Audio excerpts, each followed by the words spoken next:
আচ্ছা, dark web নামটা শুনলেই কেমন একটা রহস্যময়, অন্ধকার জগতের কথা মাথায় আসে, তাই না? তো চলুন আজ এই ভুল ধারণাটা একটু ভাঙা যাক আর দেখি ব্যাপারটা আসলে কি। শুনলে হয়তো অবাক হবেন যে আমরা রোজ যে গুগল বা বিং ব্যবহার করি সেগুলো পুরো ইন্টারনেটের মাত্র 4% আমাদের দেখাতে পারে। হ্যাঁ, ঠিকই শুনেছেন, মাত্র 4%। তাহলে আসল প্রশ্নটা হলো, বাকি 96% গেল কোথায়? যদি আমরা যা দেখি সেটা ইন্টারনেটের সামান্য একটা অংশ হয়, তাহলে বাকিটা কোথায় লুকিয়ে আছে? চলুন এই ডিজিটাল বরফখণ্ডের গভীরে একবার ডুব দেওয়া যাক। ব্যাপারটা বুঝতে হলে ইন্টারনেটকে একটা পেঁয়াজের মতো ভাবতে হবে। মানে এর অনেকগুলো স্তর আছে। মোটা দাগে 3টে ভাগ: সারফেস ওয়েব, ডিপ ওয়েব আর ডার্ক ওয়েব। প্রথমেই বলি সারফেস ওয়েবের কথা। এটা হলো ইন্টারনেটের সেই অংশটা যেটা আমরা সবাই চিনি, রোজ ব্যবহার করি। মানে যখন কোনো নিউজ সাইট খোলা হয় বা সোশ্যাল মিডিয়াতে স্ক্রল করা হয়, তখন আসলে আমরা এই সারফেস ওয়েবের মধ্যেই থাকি। এরপর আসছে ডিপ ওয়েব, আর এখানেই ব্যাপারটা ইন্টারেস্টিং হয়ে ওঠে। এটাই কিন্তু ইন্টারনেটের সবচেয়ে বড় অংশ। আমাদের অনলাইন ব্যাংকিংয়ের ডিটেলস, হাসপাতালের মেডিকেল রেকর্ড, এমনকি আমাদের নিজেদের ইমেল ইনবক্স, এই সব কিছুই কিন্তু ডিপ ওয়েবের অংশ। মানে এটা মোটেও কোনো খারাপ বা গোপন জায়গা নয়, বরং আমাদের ডিজিটাল জীবনকে সুরক্ষিত রাখার জন্য এটা খুবই জরুরি।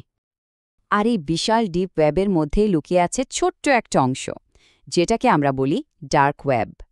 এর মূল উদ্দেশ্যই হল ব্যবহারকারীর পরিচয় একদম গোপন রাখা। সাধারণ ব্রাউজার দিয়ে কিন্তু এখানে ঢোকা যায় না। এর জন্য টরের মতো স্পেশাল সফটওয়্যার লাগে। এই ছবিটা দেখলেই পুরো ব্যাপারটা পরিষ্কার হয়ে যাবে। আমরা যে সারফেস ওয়েব ব্যবহার করি সেটা দেখুন কত ছোট্ট একটা অংশ, আর তার তুলনায় ডিপ আর ডার্ক ওয়েব যে কত বিশাল ভাবা যায়। কিন্তু প্রশ্ন হলো, এই পরিচয় গোপন রাখার প্রযুক্তিটা কাজ করে কিভাবে? মানে ডার্ক ওয়েবের আসল ভিত্তি তো হলো অ্যানোনিমিটি বা পরিচয় গোপন রাখার ক্ষমতা। আচ্ছা, এই প্রযুক্তির একটা মজার নাম আছে, অনিয়ন রাউটিং। নামটা শুনে অদ্ভুত লাগলেও পেঁয়াজের মতোই এর কাজ। আর এই প্রযুক্তি ব্যবহার করার জন্য যে প্রধান টুলটা লাগে সেটার নাম হলো টর ব্রাউজার। তো এটা কাজ করে কিভাবে? ভাবুন, ডেটাটাকে প্রথমে পেঁয়াজের খোসার মতো করে এনক্রিপশনের অনেকগুলো লেয়ার দিয়ে মুড়ে ফেলা হয়। এরপর এই ডেটাটা সারা পৃথিবীতে ছড়িয়ে থাকা হাজার হাজার কম্পিউটারের, যেগুলোকে রিলে বলে, তার মধ্যে দিয়ে ঘুরতে থাকে একদম র্যান্ডমলি।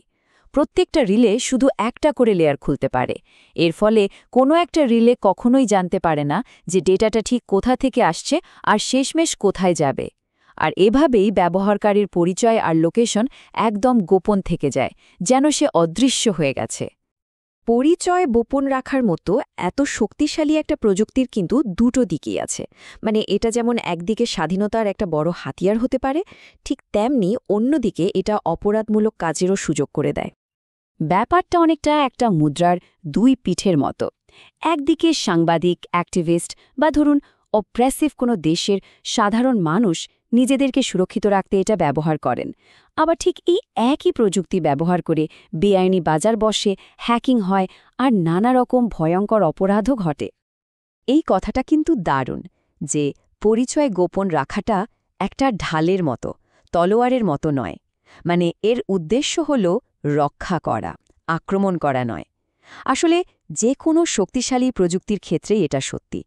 এর ভালো বা খারাপ ব্যবহারটা পুরোপুরি নির্ভর করে যে ব্যবহার করছে তার উপর। তাহলে এত সব আলোচনার পর আমরা ডার্ক ওয়েবকে ঠিক কিভাবে দেখব?